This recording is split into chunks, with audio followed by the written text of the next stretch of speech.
우리는 지금 마태복음 5장에 한참 지금 머물러 있는 중입니다. 오늘 내용도 역시 5장의 아주 중요한 대목에 이르렀는데, 오늘 내용에 들어가기에 앞서서 좀 문맥적인 고려를 위해서 앞에 내용이 어떤 내용이었는가를 좀 보도록 하죠.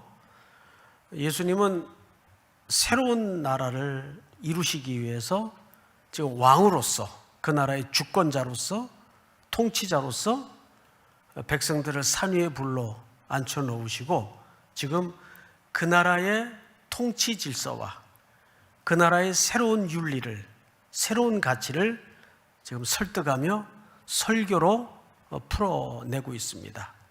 이 내용이 5장, 6장, 7장에 걸쳐 산상수훈이라고 불려집니다. 그래서 이 내용을 다른 제목을 잡자면 이렇게도 설명할 수가 있어요.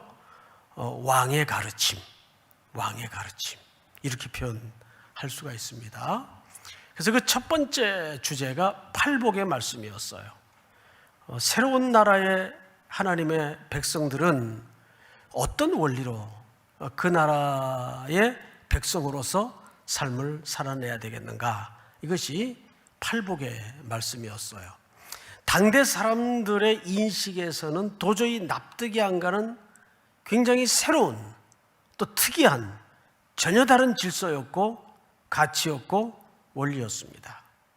그리고 우리는 그 마지막 복으로서 의를 위하여 박해를 받는 자, 이 주제를 다루었었죠. 그 의는 바로 그리스도라는 실체를 말한다고 말씀을 드렸어요. 즉 이런 뜻이 듭니다. 의라는 예수 그리스도를 쫓기로 순례길에 들어선 자는 박해를 각오할 수밖에 없다는 의미로 말씀을 드렸었어요. 그리고 이제 지난주는 너희는 세상의 소금이 되라 그랬습니까? 소금인이라 그랬습니까? 네, 소금인이 달라요. 아주 다른 얘기입니다. 이미 우리는 소금이에요. 그리고 이미 우리는 빛이에요.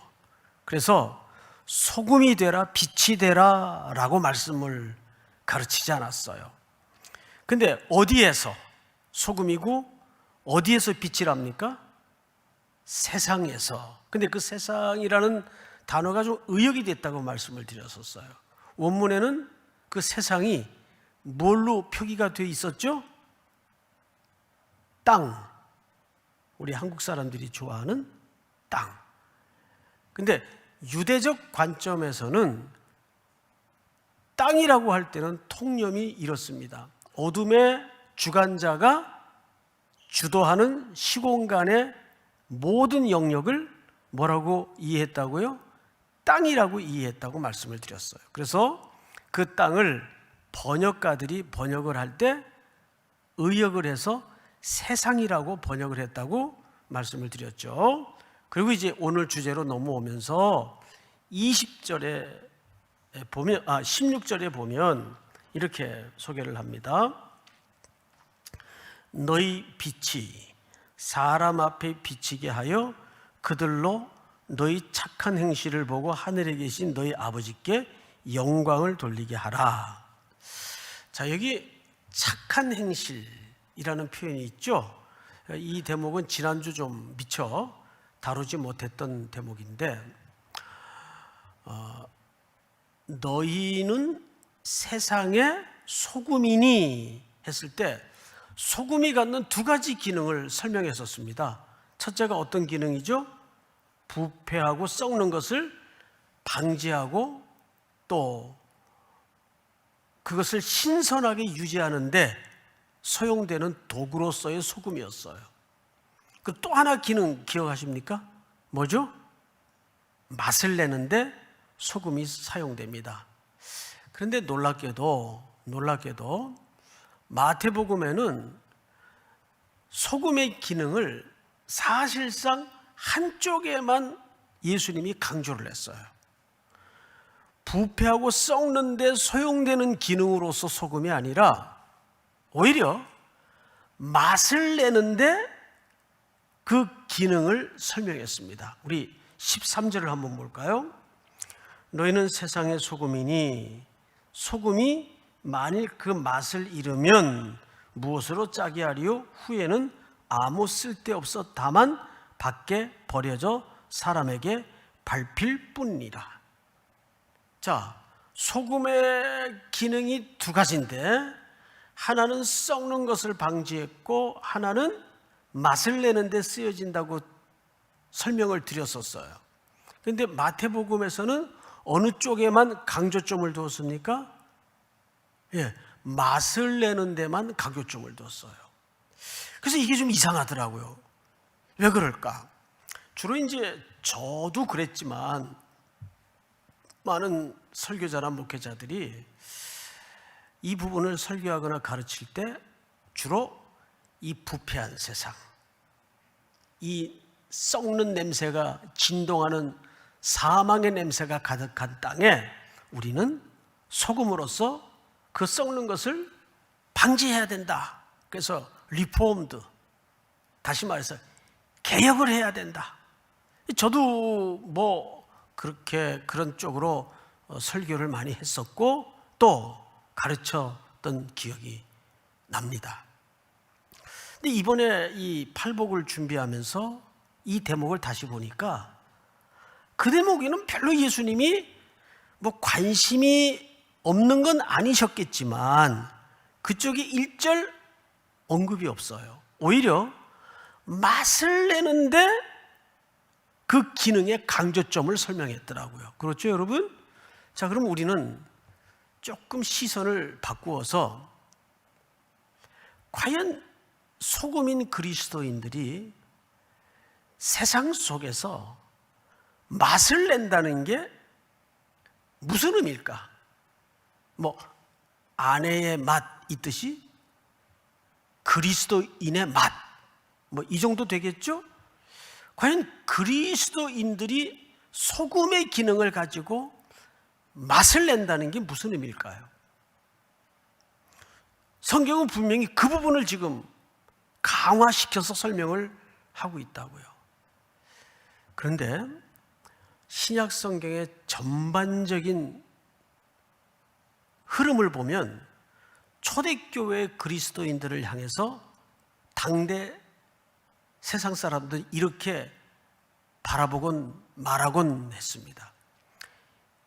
이상한 사람들 또는 다른 사람들. 우리도 이제 일상의 현장에서 또는 삶의 현장에서 또 일터에서 그런 이제 갈등 앞에 세워질 때가 있어요. 이거 내가 세상 사람들의 방식을 따르면 치고받고 해야 되는 문제인데 여기서 내가 정말 그리스도인답게 살려면 이거 내가 포기하고 손해 각오해야 되는데 손해 각오하자니 내가 너무 속이 아프고 어떡하나 하는 경우가 너무너무 많아요. 어떻게 해야 될까요? 이때 참 어려워요. 그런데 참 놀라운 것은 세상은 개혁을 말하고 썩은 걸 지적하고 도려내고 잘라낸다고 그다지 달라지거나 바뀌질 않더라고요.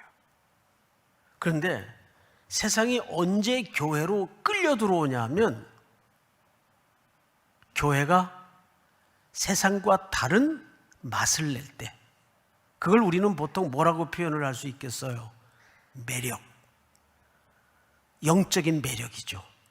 교회만이, 그리스도인들만이 가질 수 있는 그 어떤 세상 사람들이 감히 흉내낼 수 없는 그 매력을 갖고 있을 때 겉으로는 웃기고 있네 그래요. 근데 돌아서서는 뜨끔거리죠. 저게 맞는데, 저게 진짠데. 여러분, 이것이 바로 세상 사람들의 사는 방식과 달라야 되는 여러분들만이, 교회만이 드러내야 될 빛이요 소금의 맛으로서의 뭐죠? 매력입니다. 그러려면 우리는 결국 세상 이들의 삶의 가치와 목적과 목표와 다를 수밖에 없어요. 돈 왜 벌어? 잘 먹고 잘 살려고 돈 버는 거지. 그런데 우리는 돈을 버는 거룩한 목적이, 목표가 달라야 돼요. 내가 평생 몇 명을 먹여 살리기 위해서, 하나님이 내게 주시는 은사와 내게 주시는 물질로 내게 주신 지식과 그 일자리를 통해서 나는 이런 하나님 나라의 거룩한 차원에서의 목적과 목표를 갖고 있다. 그러면 세상 사람들이 들을 때는 이상주의자구만. 이상주의자예요. 그게 달라야 되는 거예요. 여러분, 노아 시대 사람들을 가르쳐서 성경이 뭐라고 지적을 했습니까? 먹고 마시고 시집가고 장가갔다 그랬어요. 여러분, 그거 오해하지 마세요. 그 자체가 나쁘다는 의미가 절대 아니에요. 성경은 먹고 마시고 시집가고 장가가는 것을 죄라든지 그게 잘못되다든지 그런 지적이 없어요. 그 지적이 갖는 진짜 의미는 어떤 뜻인가 하면 그것만 그 당시 사람들이 인생의 목적을 가지고 살더라 그 말이에요. 그러니까 세상 사람들과 다르지 않는 거죠. 여기서 의도하는 바가 바로 그 부분입니다. 자, 그러면 이제 오늘 예수님이 그것을 우리가 실제적으로 어떻게 인생 속에 풀어가야 될 것인가에 대한 실제 원리와 실제 신뢰를 두 가지를 듭니다. 그거를 오늘 시간이 허락하는 범위 안에서 좀 살펴보도록 하겠습니다. 우리 17절을 보십시다. 내가, 오늘 본문 첫 절이죠. 내가 율법이나 선지자를 폐하러 온 줄로 생각하지 말라. 자, 여러분 잠깐 앞을 좀 향해 주실까요? 예수님이 이 말씀을 하게 된 데는 이 시대에 예수님에 대한 평이 있었기 때문입니다. 예수님과 그의 제자들은 계속 바리새인들과 서기관들의 기준과 시각에서는 자꾸 율법을 깨요. 율법을 어기고 다녀요. 안식일 날에도 뭐 이삭 비벼서 먹질 않나? 안식일을 범하지 않나? 절대 정통 유대인들이 율법의 기준에서 해서는 안 될 행동들을 한단 말이에요. 죄인과 밥을 먹고 말이죠. 스스럼 없이 한낮에 여인들을 만나고 말이죠. 그래서 그 당시에 이 집단을 향해서 유대인들은, 더 정확히는 바리새인들과 서기관들은 이 무리들은 하나님의 말씀을 망가뜨리러 온 자들이구나, 폐하러 온 자들이구나, 파괴시키기 위해서 모인 집단이구나, 이렇게 얘기를 했단 말이에요. 그러자 예수님께서 그걸 전제로 폐하러 온 것이 아니요 어떻게 하려 함이라? 완전하게 하려 함이라. 여기서 완전하다는 말은 완성한다는 개념이 더 가깝습니다. 내가 완성시키기 위해서 왔다. 여러분, 다시 말해서 예수님이 이 제자들과 산 위에 올라 꿈꾸던 나라는 새로운 나라가 아니에요. 구약에서부터 신의 산에서 꿈꾸던 나라의 완성을 예수님이 이제 하겠다는 뜻입니다. 430년간을 그 우상의 나라 애굽의 속세에서 아주 뼈에 사무치도록 애굽화되었던 히브리 노예들을 하나님의 일방적인 언약에 따라 은혜로 그들을 건져내요. 불러내요. 그래서 여러분, 그걸 총회라 그래요. 광야의 총회. 그게 교회의 씨입니다. 다시 말해서 그거를 에클레시아라 그러죠. 그게 오늘날 교회라는 이름이 돼요. 에클레시아. 교회를 에클레시아라 그래요. 그 말은 어둠으로부터, 어디로부터 불러냄을 입은 자, 그들이 불러냄을 입어서 제일 먼저 도착한 땅이 신의 산입니다. 그리고 신의 산에서 하나님께서 모세에게 직접 신탁하셨죠. 하나님의 말씀을. 그러니까 이 산상수훈은 전혀 새로운 나라를 예수님이 꿈꾸자는 게 아니라, 즉 구약의 백성들이 실패했던 그 하나님의 나라, 그 하나님의 나라를 이제 내가 어떻게 하기 위해서 왔다는 거예요? 완성시키기 위해서 왔다는 거예요. 자, 그러면 그것을 예수님은 어떤 원리로, 어떤 실제를 들어가면서 우리에게 설득해 오시는가를 우리가 겸손한 마음으로 심령의 문을 열어 한번 보도록 하십시다. 18절 다 같이 한번 읽겠습니다. 시작. 진실로 너희에게 이르노니 천지가 없어지기 전에는 율법의 1.1획도 결코 없어지지 아니하고 다 이루리라. 제가 한번 여쭤볼게요. 예수님이 화법을 조심해 하셔야 돼요. 조심한다는 표현보다는 주의하셔야 돼요. 천지는 없어지겠지만 그 뜻은 뭐냐면, 이게 가능하다는 얘기입니까? 불가능하다는 얘기입니까? 천지가 없어지는 게 불가능하다는 얘기예요. 천지가 어떻게 없어져요? 불가능하다는 얘기예요.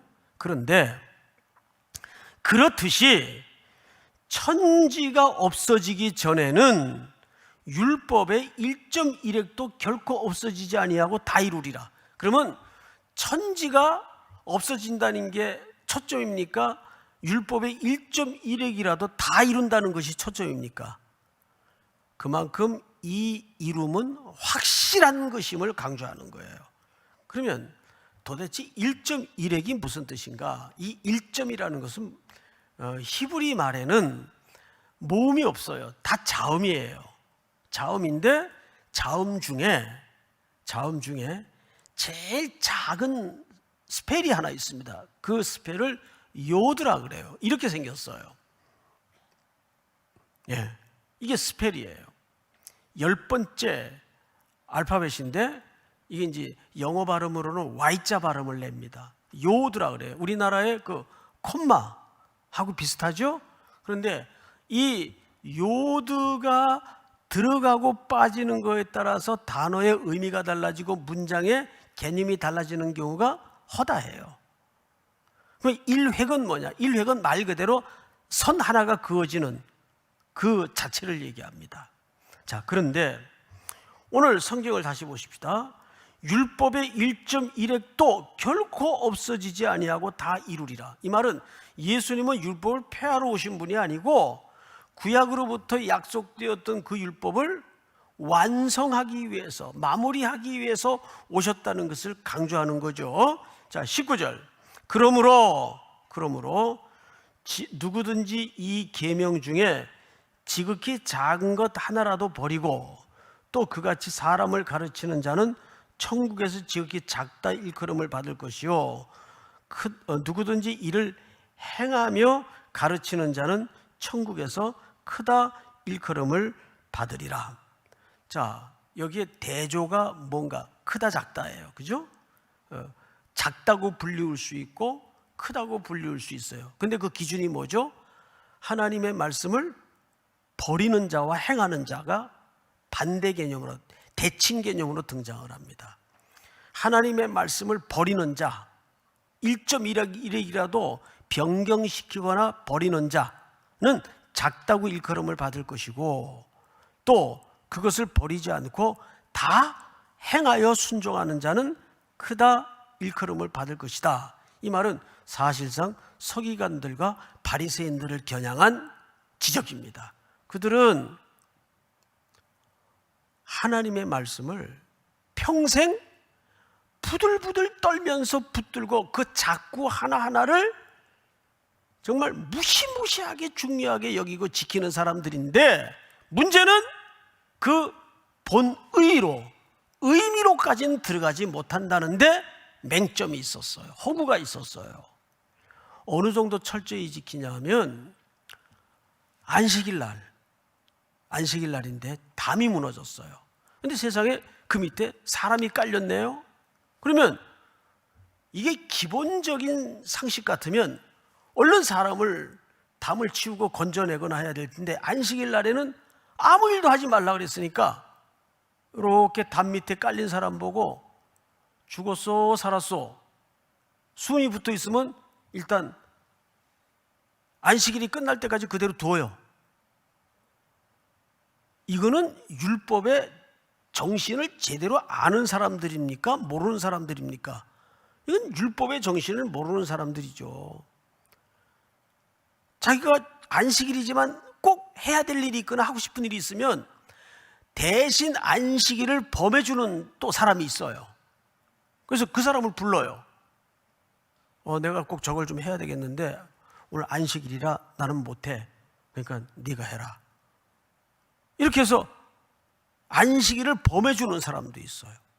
지금도 이스라엘은 그 호텔 같은 데 가면 안식일용 엘리베이터가 따로 있습니다. 그건 저절로 문이 열려요. 가면. 그리고 저절로 올라가고. 이게 안식일용이 다 따로 있어요. 그러니까 이 사람들이 율법을 얼마나 삼엄하게 붙들고 지키는 사람들이에요. 근데 문제는 뭐냐 하면 그 본의까지는 들어가지 못한다는데 문제가 있는 거예요. 교조적이 되고 이건 소위 율법주의가 되는 거죠. 이 율법주의는 이반 일리라는 사람인가요? 제가 앞에는 확실치 않은데 일리라는 사람의 이름은 맞아요. 이런 사람이 남미 신학자인데 이런 말을 했어요. 반의학. 다시 말해서 그 사람의 논지는 이런 뜻입니다. 병원이 오히려 병을 키운다. 이게 부분적으로 일리가 있는 말 아니에요? 그러니까 그 말은 뭘 빗댄 말인가 하면 오늘날 이런 율법주의나 문자만 붙던 종교와 교회들이 교회를 병들게 한다는 뜻이에요. 성도들을 병들게 한다는 뜻이에요.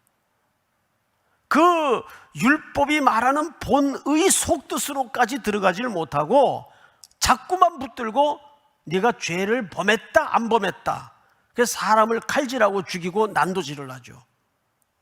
이런 어처구니 없는 해프닝이 한국교회 근현대사에도 굉장히 많았습니다. 안식일날 모 교수님은 비행장에 그 손님 마중을 나갔다 오는 바람에 또 신학교에서 문제가 됐어요. 이거는 말 그대로 글자만 붙들고 있는 교조주의죠. 이런 경우들이 얼마나 많습니까? 자, 그런데 예수님이 아주 중요한 얘기를 이제 합니다. 20절 한번 같이, 오늘 사실상 본론입니다. 다 같이 시작. 내가 너희에게 이르노니 너희 의가 서기관과 바리새인보다 더 낫지 못하면 결코 천국에 들어가지 못하리라. 예수님은 여기서 이제 두 가지 의를 비교하고 싶었던 거죠. 너희 의가 있어요. 그 여기서 말하는 예수님이 가르친 너희 의는 누구의 의여야 한다는 거죠? 즉 지금 이 산상설교를 듣고 있는 하나님의 백성들을 얘기하는 거예요. 너희 의가 서기관들과 바리새인들의 의보다, 그런 율법을 문자적으로 붙들고 있는 그런 의보다 더 낫지 않으면 천국에 들어갈 수 없다. 자, 그러면 도대체 그러면 우리의 의는 뭡니까? 자, 지도를 좀 하나 보십시다. 이 지도를 여러분 오래전에 한번 본 분들 계실 거예요. 저녁 예배 시간인가 제가 한번 띄워드린 적이 있는데, 인터넷에다가 바이블 벨트라고 치면 이 지도가 바로 뜹니다. 근데 지도 모양이 좀 이상하죠? 미국 지도인 건 맞는데 동쪽 남부 지역은 뻘겋게 표가 되어 있어요. 그래서 이 지역을 미국에서는 오랜 세월 동안 바이블 벨트라고 불리우곤 했습니다. 이 지역은 몇 가지 키워드가 있어요. 백인, 교회, 목화농장, 노예, 흑인. 그러면 이 키워드들을 한번 연결해 보세요. 어떤 스토리가 머릿속에 연상이 되죠? 즉, 이 지역은 청교도들의 후예들이, 그러니까 근본주의자들이 가장 많이 이주해서 신앙의 본고지를 삼은 가장 미국에서 교회가 많은 지역입니다. 그래서 이 지역을 바이블 벨트라 그래요. 그런데 이 지역의 주된 생업이 목화 농장입니다. 근데 그것을 백인들이 노동력을 다 감당할 수가 없으니까 영국의 존 뉴턴 같은 노예 상인들을 통해서 무작위로 몇십 달러의 싼 목숨값을 지불하고 흑인 노예들을 무작위로 그 아프리카에서 붙잡아다가 가족들과 자녀들과 생이별을 시켜놓고 여기에다가 한 가구에 많은 집은 200명씩 타운을 만들어서 주인의 집들은 언덕 높은 곳에 지어서 그 타운을 감시하고 가르치지 않고 기본적인 음식만 주고 사육을 하다시피 합니다. 그리고 거기에서 벌어지는 반인륜적인 행태는 여러분 킨타쿤테라든지 또 뿌리라든지 혹시 노예 12년 이거 다 실화입니다. 거의가 이 스토리들의 기초가. 이런 영화들을 보면 그 당시 이 백인들을 중심으로 미국의 크리스찬들을 중심으로 이 흑인들을 노예로 부렸던 그 끔찍한 반인륜적인 죄악은 지금도 미국이 풀어야 될 민낯이에요. 이번에 그 이름이 누구죠? 숨을 쉴 수가 없습니다. 조지 플로이드. 또 1992년 4월 29일 날 로드니 킹 사건, 전부 흑인들을 무차별하게 구타했거나 또 이번 이 조지 플로이드 같은 경우에는 마켓에 20불짜리를 지불하고 물건을 샀는데 미국에는 워낙 위조 지폐가 많아요. 본 지폐보다 그 경제 규모가 더 크다는 소리까지 있어요. 그래서 마켓마다 위조 지폐 감식 펜이 있습니다. 이런 펜들이 있는데 그걸로 이제 지폐에다가 이렇게 쭉 그어보면 색깔이 다르게 표시가 돼요. 이게 이제 아마 색깔이 다르게 나왔던 모양이죠. 그러니까 신고를 했고 이제 차를 타던 이 조지 플로이드를 경찰이 와서 체포하는 과정에서 영상을 다 보셨겠지만 별 저항이 없었는데 그 무지막지한 체격의 백인 경찰이 무릎으로 여기 목을 눌러요. 근데 이 흑인 가장이 제발 숨을 쉴 수가 없어요. 목 좀 풀어주세요. 몇 번씩 절규했는데도 그냥 결국 숨지게 하고 말았습니다. 자, 여러분, 아까 바이블 벨트를 다시 한번 띄워주실까요? 이 지역에 아프리카에서 붙잡아 온 흑인들을 무작위로 날라다가 그런 반인권적인 반인륜적인 행태를 통해서 그들은 경제적인 막대한 이익을 취했어요. 미국의 남북정쟁도 결국 이 문제 때문에 벌어진 거 아니겠어요? 미국의 역사를 보면. 그런데 이 밑바닥에는 아주 간교한 신학의 계교가 감춰져 있어요. 이 백인들이 그 양심에 가책되는 것을 좀 무마하기 위해서 벤자민 모건 팔머라는 신학자가 창세기 9장을 설교하면서 그걸 신학화 작업을 합니다. 하나님은 함의 후손을, 그러니까 함의 후손이 검은 혈통이다 그 말이에요. 함의 후손을 우리들에게, 백인들이 셈족 또는 다른 노아의 셋째 아들에게 다 노예로 주었기 때문에 우리가 성경적으로 이 흑인들을 노예로 붙잡아다가 사용하는 것은 성경이 지지하는 신학이다. 그래서 그 노예 제도를 정당화하기 위해서 그들의 경제적인 이익 때문에 이것을 신학화 작업을 합니다. 게다가 그런 설교를 더군다나 추수감사절 때 설교로 풀어내요. 그래서 우리 남부는 노예가 절대적으로 필요하고 노예 제도는 신학적으로 정당하다. 그러니까 자기들의 개인적인 사육을 위해서 성경을 자기 멋대로 해석하는 이런 우가 일어납니다. 여러분, 이것은 성경 해석의 잘못된 오류가 얼마나 심각한 역사의 폐악을 낳았는가를, 이 외에도 이런 사례들이 얼마든지 있어요. 그 사람만, 그 벤자민 모간 팔마 얼굴 한번 볼까요? 이 사람이에요. 네. 지금은 이게 아주 젊을 때 사진이 올라와 있는데 이 사람이 그런 신학과 작업을 한 사람이에요. 그러면 예수님 당시에 서기관과 바리새인들의 행태 또한 다르지 않아요.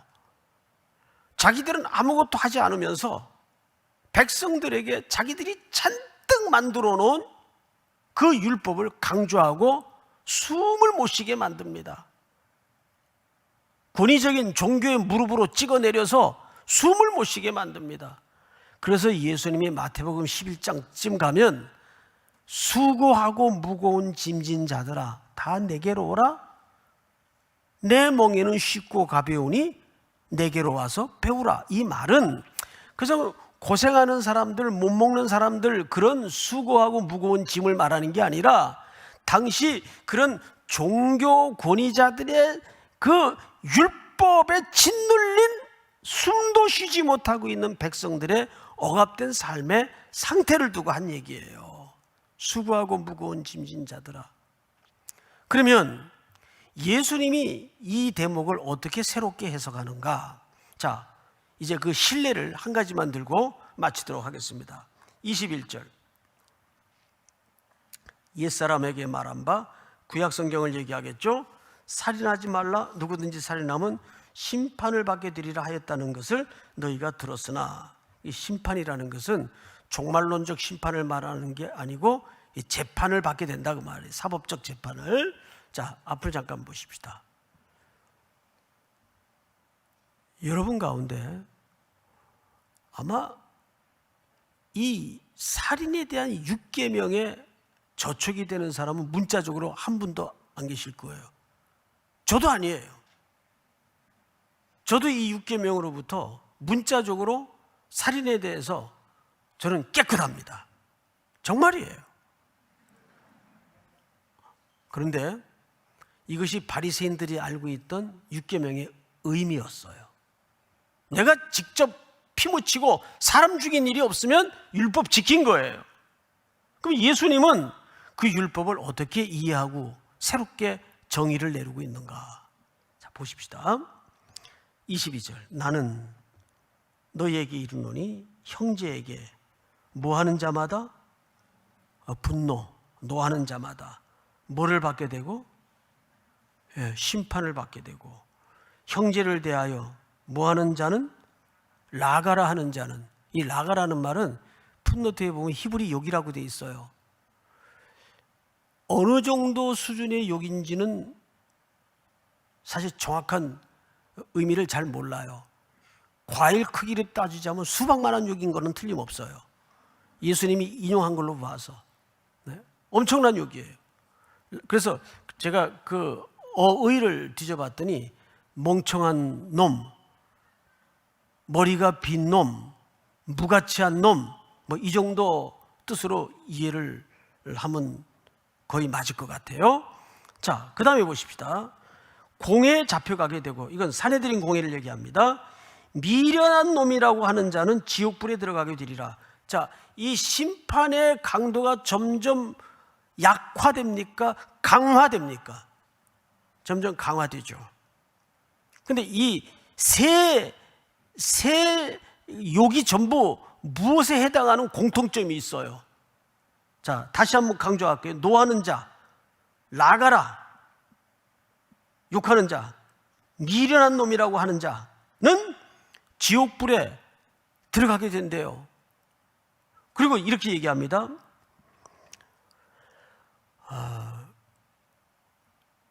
이것이 살인이래요. 살인. 이게 예수님의 해석이에요. 그러면 문자적으로는 저를 포함해서 여기 해당되는 사람들이 한 명도 없어요. 그런데 예수님이 가르친 새로운 해석법으로 들이대면 여기 안 걸릴 사람 자신 있게 손들어 보세요. 저는 제일 첫 줄에 앉아 있을 겁니다. 저는 좀 여러분들이 이렇게 겉으로 보는 거와는 달리 욕을 좀 해요. 예. 차 안에서 저런 욕을 합니다. 정말 화나면. 멱살도 몇 번 잡아보고 합니다. 저는 당연히 지역 아로목에 가 있어야죠. 방 1번 열 가 앉아 있어야죠. 자, 이 공통점이 다 뭐죠? 인간에 대한 존엄성을 잃어버리는 태도입니다. 그러면 이게 왜 이렇게 예수님에게 중요한 해석의 기준이 돼야 될까요? 여러분, 창세기 2장서부터 9장까지 보면 우리를 창조하시고 세상을 창조하실 때 하나님이 우리를 어떻게 창조하셨어요? 네? 하나님의 형상대로 창조하셨어요. 맞죠? 그렇다면 그 지금 옆에 앉아 있는 자매가, 옆에 앉아 계신 형제가 하나님의 형상대로 지음받은 창조물인데 그 하나님의 형상대로 지음받은 창조물에게 이 속이 빈 놈, 멍청한 놈, 또라이 이러면 누구에 대한 불손이에요? 창조주이신 하나님에 대한 거역이에요. 불손이에요. 그래서 우리가 사람의 외모 가지고도 뭐라고 쉽게 얘기하면 안 돼요. 왜 너는 이렇게 짜리몽땅하냐? 하나님의 형상대로 짧게 만들었어요. 짧게. 예? 근데 거기에 뭐 이의 있어요? 그릇은 토기장이 자유롭게 만드는 거예요. 생각을 해봐요. 다 1m 80에 다 유희성 목사처럼 생겨봐요. 예? 다 저기 최지원 목사처럼 생겨봐요. 그럼 무슨 재미로 밋밋해서 살아요? 그래도 짧은 놈, 긴 놈, 또 세모꼴, 동그란 꼴 다양해야 즐겁잖아요, 세상이. 예? 예. 이게 아멘을 해야 될 문제인지는 내가 모르겠는데 여러분, 왜 이렇게 예수님이 엄한 잣대로 살인의 기준에 대해서 설명을 하냐 하면 우리는 다 하나님의 형상대로 지음받은 존재이기 때문입니다. 그러면 요즘 미국이 이렇게 망가지는 모습을 보면서 아니 대통령이라는 사람이 국민하고 성전을 선포를 해요.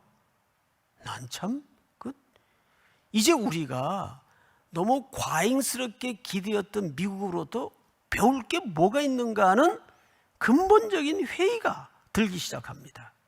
물론 아직도 미국은 좋은 기독교인들이 있겠죠. 많은 뭐가 선진국이에요? 선진국의 기준은 GNP가 4만 불이 되고 5만 불이 되는 게 선진국의 기준이 아닙니다. 그것은 세속의 가치에서 선진국의 기초이지 잘 먹고 잘 사는 게 선진국의 기준입니까? 정말 품격 있는 맛깔나는 국가는 한 인권과 인간에 대해서 하나님의 창조물과 형상대로 지음받은 존재로서 대우할 줄 아는 국가, 사회, 그것이 품격 있는 사회요, 건강한 사회입니다. 그것이 수준 높은 사회입니다. 저는 우리 청년들이 살아가는 그 일상 속에 들어가서 소금이 무엇을 내는 기능에 강조점을 두었다고요? 맛을 내는 기능에 강조점을 두었다고요. 즉, 매력 있는 여러분들의 삶의 순종과 결단을 통해서 겉으로는 흥하지만은 돌아서면 뜨끔거릴 정도로 그리스도인으로서의 매력을 가지고 그 매력 앞에 세상이 무릎을 꿇고, 여러분, 아까 우리 집사님이 찬양한 그 가사 중에 우리는 세상이 알지 못하는 뭘 품은 자들이에요? 소망을 품은 자들이에요. 우리만이 아는 비밀이 있단 말이에요. 그거 어떤 것하고도 바꿀 수 없는 절대 가치인 걸 우리가 알기 때문에 어떻게 할 수 있는 거예요? 누가 자꾸 뺏으려고 그러면 가져. 나는 그거 그 값으로 비교할 수 없는 뭐가 내 안에 감추인 게 있기 때문에. 밭을 갈던 농부가 그 밭에 감추인 보화의 가치를 눈뜨게 되자 자기 소유를 그냥 다 팔았어요. 그리고 그 보화를 자기 것으로 삼았다고요. 이미 여러분들은 그 보화, 예수 그리스도 그 보화를 소유한 자들 아닙니까? 그것만 있으면 사실은 되는 거예요.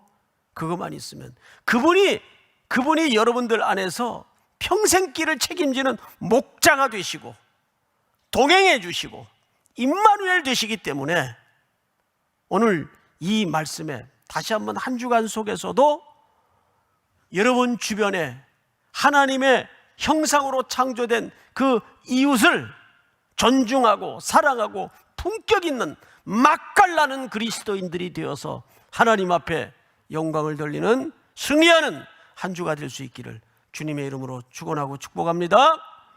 다 일어나십시다. 나 같은